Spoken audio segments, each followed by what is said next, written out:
What do I do? Do I rip these off? Usually they stay on the, you know? Oh well, they're coming off.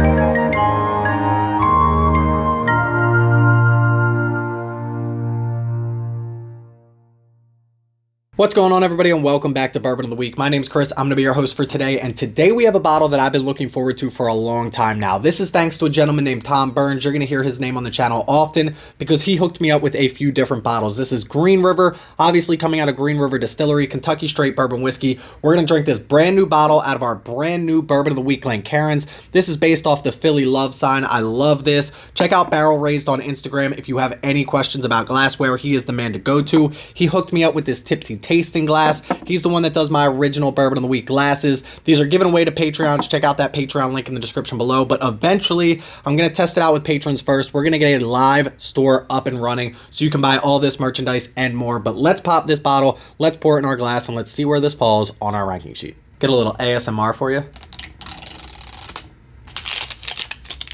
Time for the bottle pop.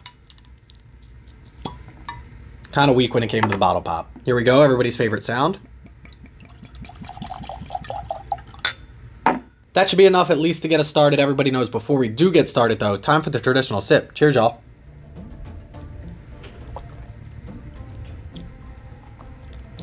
This is going to be good.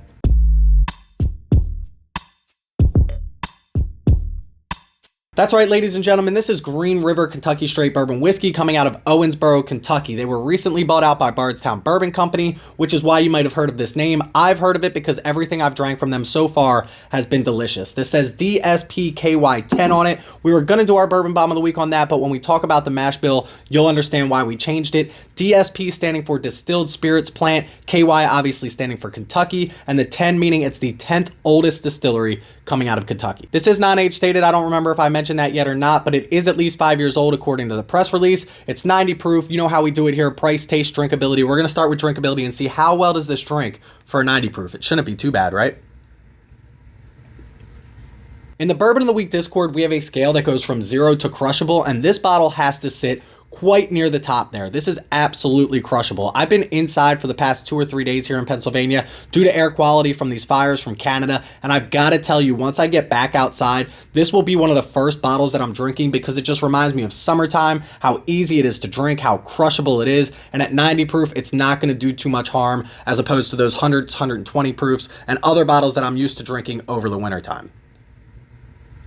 The nice thing about this review is I can probably pour 3 or 4 of these glasses and I'll be just as good as if I poured one glass of 125 proof. This right here, I mean, for 90 proof, you're not expecting a lot of heat, but I've also drank some 90 proofs where I'm like, that might be pushing 100, 105, and that's not what you're looking for in a 90 proof whiskey. We talk about smooth and how much some people hate the word. I love the word. This right here, smooth, crushable, velvety, which gives it, we're going to talk about this a little bit more during the taste profile, but velvety, which makes it, again, just a little bit more desirable when it comes to drinkability. This right here is going to get a great score. One more sip, we'll give it a score. I mean, no real ethanol kick on this at all. This might be my new when it comes to drinkability. Everybody says when you start out in whiskey, you should try something in that 80 to 90 proof range, get past that burn. This right here might be my new #1 recommendation for getting past that burn, because for 90 proof, there's none there. We're going easy 9.4, 9.5. Let's say, like, we'll put it right in the middle, 9.45 when it comes to drinkability on this glass. And as you may or may not know, up next, we're going to get the taste on this. And the taste on this is going to actually lead us right into our Bourbon Bomb of the Week, because we're going to talk about the mash bill real quick. 70% corn, 21% winter rye, and then 9% malted barley, but it's 2-row and 6-row malted barley. And it's very interesting the different flavor profiles that those two types of malted barley bring you that I did not know about, and I had to do a little bit of research to figure out this week's Bourbon Bomb of the Week, so stick around for that if you want to find out more about that. But the taste profile on this is exceptional, and at 90 proof, it still packs a punch when it comes to flavor. Let's get into that right now. We obviously have to pour up a little bit more of this. See, that pop was a little bit better than the first one. Going into our taste profile, let's get a little bit more whiskey in our glass here, and then maybe we'll go one more when we're talking about price. But the taste profile on this, I'm not going to say it compares to something like a barrel strength. There's a reason they put those at barrel strength, and there's a reason that this is only 90 proof. But at the end of the day, the flavors that I get are good. It's exactly what I like when it comes to bourbon. I almost get like what are those caramel candies like all our grandparents used to have? Werthers, is that what they're called? I forget. But whatever that caramel candy is that was always in grandma's pocket, that's what I'm getting when it comes to the front of this glass. You get the spice on the end of this glass, a hint, a very slight hint of oak, which is the way I love it, especially at a 90 proof. This all together blended perfectly is fantastic. I love this glass when it comes to the flavor profile. Now, I will say this, I personally am a sweet tooth guy when it comes to whiskey, which is weird because normally I work in the ice cream industry. I don't like sweets that much anymore. Usually I'm a salty guy or a spicy guy. I do get a little bit of spice on the end of this, that black pepper, that allspice. At 21% winter rye, you do get that spicy note on the end of this, which I think rounds this out very nicely, but it definitely starts off with a lot of sweetness. The vanillas, the caramels that I was talking about with that Werther's tasting note, as well as those butterscotch notes and maybe some dark brown sugar. I'm very big into dark brown sugar lately when it comes to old fashions, as well as making like a dark soy sauce. I've been using dark brown sugar for that as well. So definitely all those notes coming out on the front of this. So if you don't like something that's a little bit more sweet than spicy, you might not like this glass, but it's so well balanced. And I think the spiciness at the end mixed with that hint of oak definitely brings out the vanillas and the caramels well enough that you're not going to get overwhelmed by them. And listen, I know if this is your first time watching one of my videos, you're like, dude, slow down a little bit, but this is how I do it. This is how I do things. I tell you what I'm thinking when I'm thinking them, and I go right through my talking points. But this right here is a fantastic glass of whiskey when it comes to taste. Again, maybe a little bit quiet, but all of the flavors that I get are there, and they're very good. It's very well balanced, so there's nothing wrong with the glass. Obviously, it's not 125 proof, so it's only going to taste as good as a 90 proof can taste. But I think when it comes to the scale of what a 90 proof can offer you, this is definitely up there. Now, I will also say this, my eyes have been open to the idea that 90 to 95 proof whiskey can still have a lot of flavor when it comes to the punch with it as well. Normally, you're getting good flavors, but you're watering them down. But 13th Colony Southern Rye and Southern Bourbon have shown me that a 95 proof bourbon can still give you a lot of dense, heavy, in-your-face flavors. And I will say this is a little bit light on the flavors while still delicious. Let's give it, we usually go 7.0 if it's an average bourbon flavor. One more sip, we'll give it a score. We'll definitely go above average, but there's nothing exceptional about this, right? This is a $35 bottle of whiskey, which we're about to get into on price. And that's exactly what this drinks like. As a matter of fact, this probably drinks like a better bottle of whiskey than $35 if you ask me, which is why it will get a good score when it comes to price. But let me not get ahead of myself. This right here, when it comes to taste, if 7.0 is average, we're going easy mid to low 8s. We're going to say like 8.37 when it comes to taste on this glass. You know I had to pour up one more to get through the Bourbon Bomb of the Week, but this bottle right here, we already talked about it, coming in at $35. There's not a lot of whiskeys out there that hit that 40 and below price point anymore, and we've seen every YouTube video talking about the top bourbons under $40, and I personally haven't seen one with this included in it, so I might make my own list and make sure that this is involved because it deserves to be. At $35, this is an absolute steal. If you happen to see this in your market, I would grab one of these. This would be a daily sipper for me. This will always be on my shelf if I have an opportunity to buy it at $35. Bardstown Bourbon Company knew what this company had going into buying it, and obviously they had to pick it up themselves. So that tells you something. $35 for this one sip, we'll give it a score.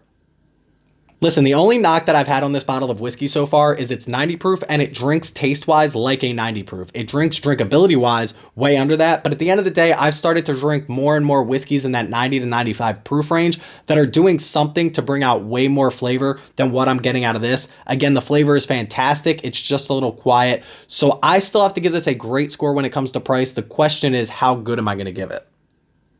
Here's the thing, and I don't know if this is the same mash bill, but what I do know is Blue Note Juke Joint, and I just did a barrel pick of this, comes out with something from Green River Distillery. Again, it could be completely different product, but I know what that tastes like at 119, 120 proof, so I would love to see what they do with this mash bill at that range. But at the end of the day, still a great price point on this. Let's go, just because I do think there's a little bit of room for improvement, let's go high 8s for this, like an 8.67 when it comes to price on this. But hey, while I add these scores up, let's send it over to this week's Bourbon Bomb of the Week and learn about 2-row malt and 6-row malt and how that's affecting this glass right here. Cheers, y'all.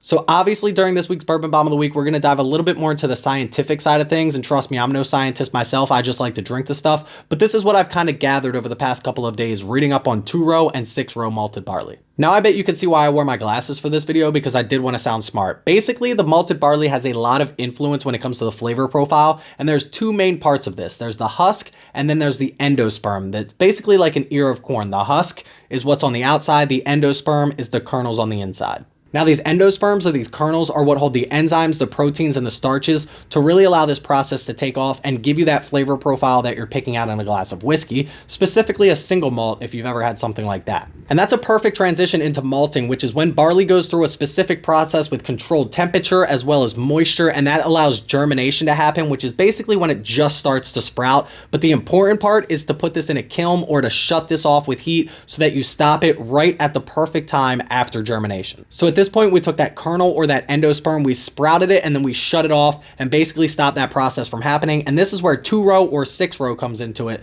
and that's what we're going to talk about next. Now 2-row barley, as the name suggests, has 2 rows in it, and basically these kernels are bigger and more consistent when it comes to their size. They have more enzymes and less proteins, which gives it a softer and sweeter flavor profile. 6-row barley, as the name suggests, has 6 rows of kernels, and they're usually a little bit smaller, obviously because there's more kernels packed into a smaller space. They have less of these enzymes, and it's usually more fitting for a bourbon, where the 2-row is usually more fitting for something like an American single malt.